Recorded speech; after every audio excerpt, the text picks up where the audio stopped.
distinguished members in the audience, on the dais, and also distinguished members in the audience, invitees, ladies and gentlemen. With all the debate that is going on countrywide, and also with all the presentations made so far, it is more or less becoming clearer that this nuclear deal is not something confined to only nuclear energy, but it is something beyond. US has got an agenda, and I am sure that India is also having an agenda with this deal. But as a scientist, I find it somewhat odd that all the publicity that we are getting is not for whatever scientific achievements that we have done so far, we have achieved so far, but it is for somewhat for the wrong reason. And that is the only sad part of it, because we have been developing very quietly without attracting the public eye.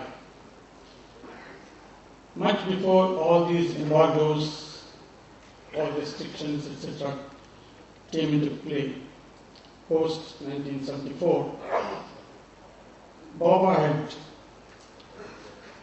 very clearly given us a sort of a mandate, an advice and a mandate, that we should be open for international interactions, but we should never leave self-reliance. That is something, he was stressing all the time, and we thought that he was very firmly believing that we cannot go very far. We cannot be achieving what we want to achieve by depending on others.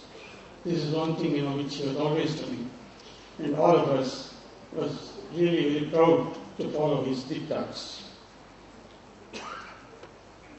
And it is only this that has made us really very strong in spite of all the embargoes. In fact, many of the VVVIPs who are visiting the Baba Atomic Research Center, whom I had the privilege of receiving them, I used to tell them that, look here, for whatever compulsions, if you want to keep putting some embargoes and restrictions, you please keep doing that. That is making us only more strong. So this is something which I used to chide them actually, in fact, by encouraging them to go for such embargoes. This, even more than 50 years ago, this uranium shortage is something which we knew, and Baba knew about it. We all knew about it, because when you are launching on a very big program for getting long-term security and independence, you have to know your strengths and weaknesses. And our weakness was very limited sources of uranium. Even at that time, more than 50 years ago, Baba felt that nuclear has got a big role to play in the long run, if not in the very short run, of course. So I would like to clear some misconception that nuclear is all about only 3%, 7%. These are all the numbers that are being read out now. And I don't think, we should go with the impression that we are only about that. It's not that. What Baba said was 10,000 megawatts of electricity can be produced with the limited uranium that we are having at that time. That was the estimate of uranium that was there. With that, you can generate about 10,000 megawatts of electricity. This is pittance. That is not something which we can really boast of.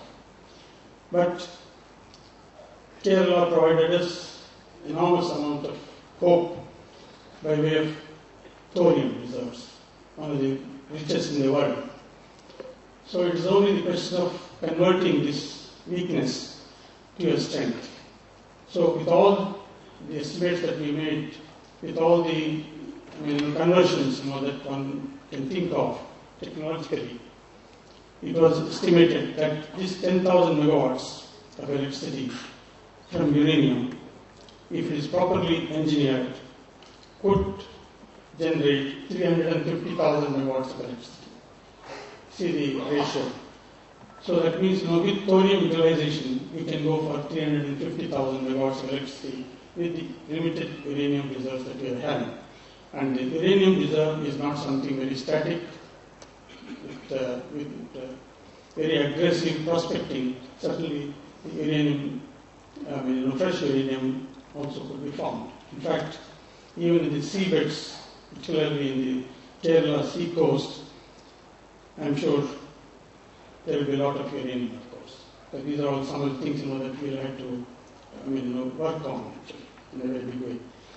Because thorium and uranium always go together, and uranium has got better solubility, and because of that, in the seawater, uranium gets dissolved, and the thorium which is remaining, is coming into the beach sands of monazite. So that is the thing. So that means, if you go into the seabed itself, it's quite possible that some uranium we can get there also. So this, uranium shortage is something, which we have to grapple with, and this was a known factor. So what I am worried about right now is that for a thing which was known more than 50 years ago, suddenly why we have got this sort of realization that we have got a shortage of uranium and we have to press the panic button and suddenly go for, for imports. And this is something, which as a scientist I am not able to, cope with. Because after all, the shortages are known and the course is also set. The three-stage program, as everybody knows now, is all set. And we are steadily going in that direction. And it's a question of time, it's a question of patience. And the whole program got a little slowed down because of various political decisions regarding the tests and all that. So that is something which we have factored into our scheme of things, and we are proceeding on that, of course. So this is something which we'll have to live with. And having faced the rough end of the embargoes myself, because I've been working on right from my younger days in our department, I've been working on particularly the fuel reprocessing field right from day one, in fact. And that is one area where even before the embargoes there are restrictions, in fact. Because there is nobody prepared to give any technology or any know-how on that. So this is not an offshoot of embargoes only, but it is even before that. Because it is a sensitive technology, which is a technology which is amenable for going in for weaponry.